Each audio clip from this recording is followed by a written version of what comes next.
বন্ধুরা, দেশ ও দেশের বাইরে যে যেখানে যে অবস্থাতেই আছেন, সকলের সুস্বাস্থ্য এবং সুন্দর জীবন কামনা করে শুরু করছি আজকের পুঁথিপাঠ।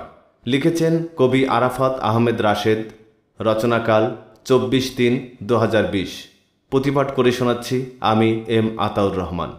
আর শোনেন শোনেন দেশবাসী, শোনেন দিয়া মন, করোনা ভাইরাসের কথা করিব বর্ণন।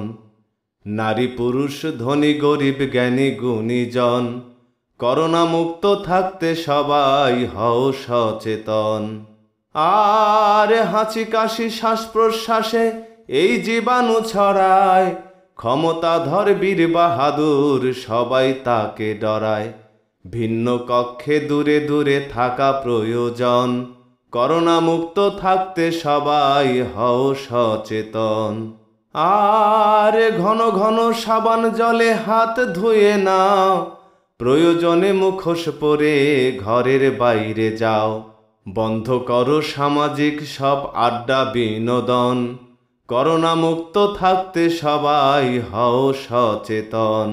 আর প্রবাসী প্রবাসবাসী কেউ এলে ফিরে, তার সঙ্গে সঙ্গ দিব 2 সপ্তাহ পরে।